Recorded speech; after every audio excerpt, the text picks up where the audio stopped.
Bien, seguimos, como les anunciábamos. Marcela Maceda, buenas noches. Muy buenas noches, Gabriel. Bien, ¿qué nos vas a mostrar? Bueno, como tú bien decías al arranque del programa, hoy vamos a estar hablando acerca de lo que es la renovación.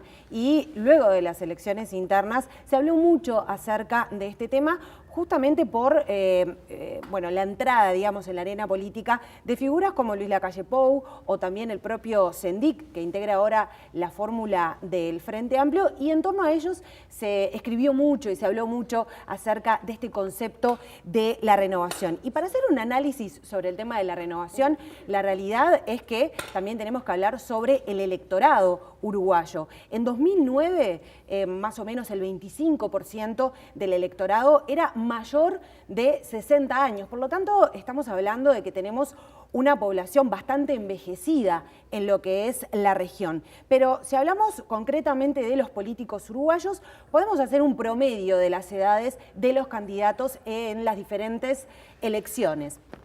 En el caso de 2014, en las elecciones internas, estamos viendo una placa, el promedio fue de 55,7. Son datos que sacamos, que le robamos al diario El Observador. Bien, y este promedio de edad podemos decir que son relativamente jóvenes. Con 55,7 de promedio se disparó el debate sobre la renovación. Vamos a ver otra elección. Si nos vamos a la de 1999, teníamos un promedio de 62,3. Quiere decir que esta hipótesis de la renovación de la edad de los candidatos tiene sentido. Se sostiene si es por la edad, si lo medimos exclusivamente por la edad. Vamos a ver otra interna.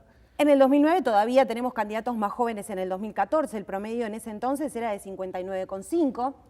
Pero si nos vamos a las elecciones de 2004, ahí el promedio es de 55,5%. Quiere decir que es más bajo del actual. Sin embargo, en ese momento no se habló tanto como sí ahora sobre el tema de la renovación y haciendo hincapié justamente en la renovación de los candidatos. Si lo vamos a tomar por edad únicamente, podríamos decir que la figura de Luis Lacalle Pou, que es el que baja el promedio, sería el único que justificaría si medimos exclusivamente por la edad. Porque por la edad ya vemos que en el 2004, si tomamos un promedio, tuvo un promedio menor que el del 2014. Pero no solamente la edad es un tema a hablar cuando hablamos de renovación, también se está hablando actualmente de la renovación de la clase política. En un análisis que hacía el diario La Nación sobre la renovación de los líderes políticos en América Latina, justamente hablaban de que hace unos 20 años, cuando varios gobiernos latinoamericanos retomaron la democracia, aparecieron nuevas figuras que no tenían que ver ni con familias políticas ni tampoco con un pasado político y que le dieron un aire fresco a lo que fue la arena política de esos años. Sin embargo, esas figuras se han ido envejeciendo. Recordamos, por ejemplo, en la reunión de producción lo que era la campaña de Tabaré Vázquez en la Intendencia. En ese momento, Vázquez era prácticamente un desconocido, no traía una mochila o una carga política al hombro, como otras familias que sí han tenido gran trayectoria. Decía que era un outsider, aún después de que él cumplió su mandato al frente de la Intendencia, se le seguía tirando el argumento del outsider, ¿no?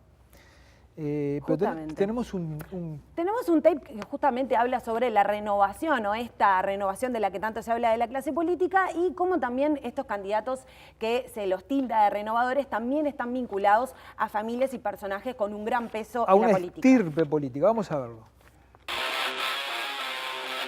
Desde un punto de vista de la edad, Pedro Bordaberry, Raúl Sendik y Luis Lacalle Pou son algunas señales renovadoras emergidas de las últimas internas. Desde otro punto de vista, pertenecen a la élite política que ha marcado la vida institucional del último medio siglo de vida del país. Por tomar una fecha que no es al azar, el 1 de septiembre de 1972, hacía 2 días que Raúl Sendik había cumplido 10 años, cuando su padre, también llamado Raúl, protagonizó un hecho que sacudió a la nación. Después de haber liderado por años el movimiento Tupamaro, ese día del 72 es atrapado en un depósito de Ciudad Vieja y baleado en la cara. Tenía 47 años, 5 menos de los que tiene hoy su hijo. Con su caída, comenzaba a desmoronarse la guerrilla. Uno de los primeros en recibir la noticia sobre la caída del líder guerrillero fue el entonces presidente de la República, Juan María Bordaberry. Había sido electo por las urnas en 1971 y tenía 44 años, 6 menos de los que tiene hoy su hijo, que también va por la presidencia. En 1973 los militares dieron el golpe de Estado y Bordaberry siguió 3 años en el cargo. Por entonces, Pedro tenía 13 años. Uno de los que desde el Parlamento se opuso al golpe de Estado fue el diputado blanco Luis Alberto Lacalle Herrera, que entonces tenía 31 años.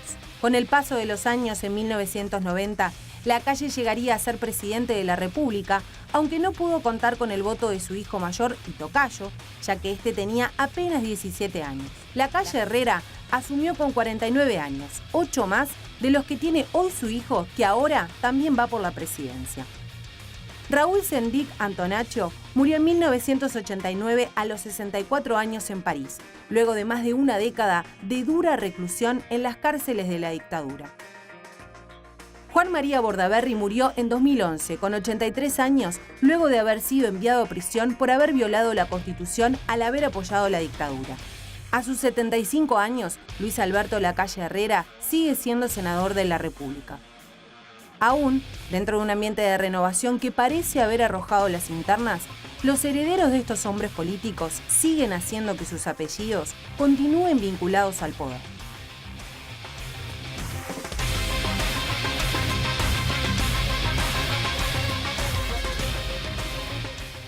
Muy bien, ahí teníamos ese clip que habla de las estirpes políticas y cómo se siguen renovando algunos apellidos. Y bueno, y tenemos ahora algunas frases para ver de algunos de quienes salieron a cuestionar el concepto de la renovación.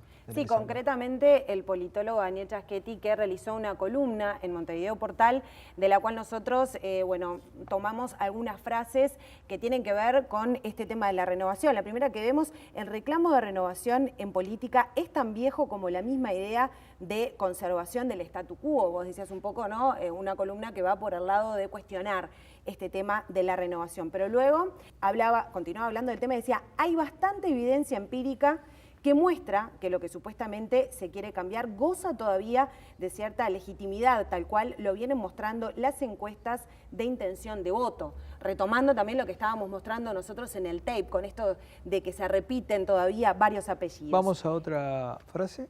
Y la última es: la elección interna representa solo una muestra sesgada de la ciudadanía uruguaya, por lo cual está por verse si en verdad el reclamo es tan generalizado. Esta fue una de las voces que salieron a cuestionar. Ahora luego vamos a escuchar otra. Marcela, muchísimas gracias. Muchas gracias a ti. Nos vamos a una tanda y ya volvemos.